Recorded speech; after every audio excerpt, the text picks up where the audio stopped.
आप देख रहे हैं आज की सत्ता। हेलो दोस्तों, क्या हाल है। तारीख आज 24 अगस्त 2025, दिन संडे रविवार हो गया। हिंदी तिथि भाद्रपद महीना, शुक्ल पक्ष, प्रतिपदा यानी एकम। और आइए बात करते हैं आज के मुख्य समाचार में। देश भर की तमाम बड़ी खबरों पर नजर डालते हैं। देखिए पहली खबर, 29 अगस्त से अमेरिका जाने वाले पार्सल की आवाजाही रोकेगा भारतीय डाक विभाग। भारत अमेरिका के बीच जो टैरिफ विवाद चल रहा है, इस बीच इंडिया पोस्ट की तरफ से बड़ा फैसला लिया गया है, जिसके तहत 25 अगस्त से ही अमेरिका के लिए भारतीय डाक सेवाएं सस्पेंड रहेगी। सिर्फ $8,700 तक के डॉक्यूमेंट और गिफ्ट भेजे जा सकेंगे, $100 तक के। अमेरिकी टैरिफ की वजह से यह फैसला लिया गया है। 25 तारीख से ही तो डाक सेवाएं सस्पेंड हो जाएगी। इसके अलावा 29 अगस्त से अमेरिका जाने वाले सभी अंतर्राष्ट्रीय डाक सामानों पर एक तरह का विशेष शुल्क देना होगा। International emergency economic power act IEPA tariff structure के अनुसार कस्टम ड्यूटी देनी होगी, चाहे उन सामानों की कीमत कितनी भी हो। हालांकि सिर्फ $1 तक की कीमत वाले गिफ्ट आइटम्स को ड्यूटी पर छूट मिलती रहेगी। यह सरकार की तरफ से इस संबंध में प्रेस नोट जारी किया गया, देख सकते हैं आप। हालांकि भारत अमेरिका के बीच टेररी विवाद के माहौल पर भारत के विदेश मंत्री S जयशंकर बोले कि भारत अमेरिका के बीच कट्टी नहीं है, ट्रेड पर बातचीत जारी है। रूसी तेल बेचने पर भी उन्होंने कहा कि जिन्हें दिक्कत है वह नहीं ले, हम मजबूर नहीं करते हैं। नई दिल्ली में आयोजित economic times world leaders forum 2025 को संबोधित करते हुए विदेश मंत्री ने भारत अमेरिका व्यापारिक रिश्तों को लेकर यह बातचीत की। विदेश मंत्री ने कहा कि किसानों और छोटे उत्पादकों के हित से किसी भी तरह का व्यापारिक समझौता नहीं होगा। अमेरिका के साथ ट्रेड डील को लेकर भी S जयशंकर ने यह बयान दिया। इधर हमारे देश के वाणिज्य मंत्री पीयूष गोयल का भी कहना है कि भारत कई देशों से मुक्त व्यापार समझौते की बातचीत कर रहा है। पीयूष गोयल बोले कि दुनिया हमारे देश की ओर देख रही है आज के समय, और अमेरिका ने भी एक बड़ा ऐलान किया। चिप बनाने वाली कंपनी इंटेल में अमेरिकी सरकार ने खरीदी 10% हिस्सेदारी।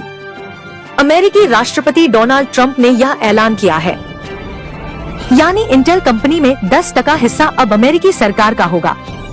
बदले में कंपनी को 8 बिलियन की सब्सिडी देगी अमेरिकी गवर्नमेंट। ट्रंप बोले कि यह फैसला लेकर इंटेल के CEO ने अपनी नौकरी बचा ली है। और इधर भारत चीन के रिश्तों पर भी खबर आ रही। इंडिया चाइना के बीच लिपू लेक दर्रे से रुपए और युवान में होगा व्यापार। पहले सामान के बदले सामान का लेन देन होता था, अब यहाँ मनी एक्सचेंज भी खुलेगा। हाल ही में आपको पता होगा, भारत दौरे पर आए चीनी विदेश मंत्री ने हमारे विदेश मंत्री S जयशंकर से मुलाकात की थी, और इस दरमियान भारत चाइना के बीच कई अहम समझौतों को लेकर बातचीत हुई। चलिए अगला अपडेट देखिए। केंद्र सरकार ने पेपर बोर्ड आयात के लिए भी तय की MIP और शहद के न्यूनतम निर्यात मूल्य में भी कटौती करने का फैसला लिया है। केंद्र सरकार की तरफ से कुछ श्रेणियों के कागज और पेपर बोर्ड की आयात नीति में यह संशोधन किया गया है। ज्यादा डिटेल आप देख सकते हैं इस बारे में। चलिए अगला अपडेट देखिए। टीम इंडिया की स्पॉन्सर ड्रीम 11 कंपनी ने अब एक नया मोबाइल ऐप लॉन्च किया है, जिसके जरिए FD और डिजिटल गोल्ड में निवेश किया जा सकेगा। क्योंकि आपको पता होगा, सरकार ने नए गेमिंग एक्ट के बाद ऑनलाइन गेमिंग को बैन कर दिया है, तो इस वजह से ड्रीम 11 कंपनी ने अब यह नए बिजनेस में कदम रखा है।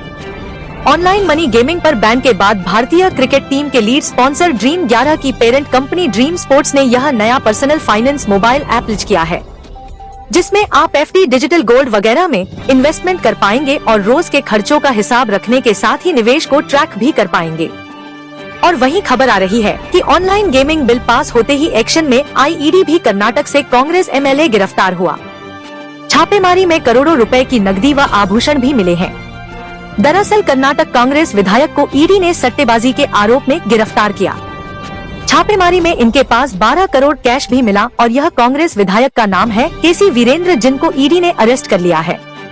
यह गोवा में 5 कसीनो के मालिक हैं, मतलब गेमिंग, गैम्बलिंग वगैरह इसी तरह के काम करते हैं।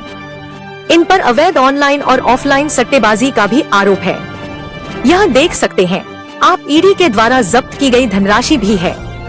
इनके पास से कई अन्य कंट्रियों की करेंसी भी बरामद हुई है। चलिए अगला अपडेट देखिए दोस्तों।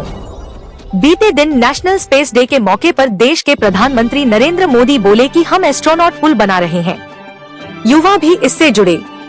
उन्होंने कहा कि आज देश में 350 से भी ज्यादा स्पेस स्टार्टअप्स हैं। वहीं पीएम ने देश के आगे के प्लान को लेकर भी बातचीत करते हुए बताया कि 100 देशों को ईवी का निर्यात कर रहे हैं। मेड इन इंडिया चिप का निर्माण भी जल्दी होने वाला है। प्रधानमंत्री नरेंद्र मोदी ने अगले कुछ सालों को लेकर भारत का लक्ष्य बताया। पीएम मोदी बोले कि जल्द ही बाजार में आएगी मेड इन इंडिया चिप और 6G इंटरनेट सेवाओं पर भी तेजी से काम कर रही है सरकार। और वहीं भारत के स्पेस मिशन को लेकर इसरो का भी कहना है कि अगले 15 सालों में 100 से ज्यादा सैटेलाइट लॉन्च करेगा भारत। इसरो ने भी अपनी आगामी योजनाओं का खाका तैयार किया। नेशनल स्पेस डे के मौके पर इसरो प्रमुख बोले, विकसित भारत 2047 में हम भी योगदान देंगे। चलिए अगली खबर देखिए दोस्तों। अभी एक दिन पहले आपको पता होगा असम सरकार ने जो फैसला लिया था कि असम राज्य में 18 साल से ज्यादा उम्र के लोगों का नया आधार कार्ड नहीं बनेगा। तो इस फैसले पर अब डेमोक्रेटिक फ्रंट नेता ने विरोध जताते हुए कहा कि यह एक तरह का तुगलकी फरमान है। सरकार लोगों को वोट देने से रोकना चाहती है। डॉक्टर रफीक उल इस्लाम, जो कि फिलहाल असम विधानसभा के जामिया निर्वाचन क्षेत्र से विधायक हैं, उन्होंने असम सरकार के इस फैसले का विरोध किया। और वहीं देखिए दोस्तों, केंद्रीय मंत्री किरण रिजिजू जी बोले, पीएम मोदी ने छूट लेने से मना किया। उन्होंने कहा कि पीएम भी एक नागरिक है, कानून के दायरे में लाए गिरफ्तारी पर पद से हटाने का बिल। आपको पता होगा जो सरकार नया बिल लेकर आ रही है, जेल जाने के बाद पीएम सीएम को पदों से हटाने वाला, तो उसको लेकर केंद्रीय मंत्री का यह कहना है। चलिए बड़ी खबर देखिए। उत्तराखंड के थराली में एक बार फिर से बादल फटने की घटना देखी गई। एक व्यक्ति की मौत हो गई। 80 घरों में 2-2 फीट तक मलबा भर गया। कई दुकानें और बाजार भी तबाह हो गए।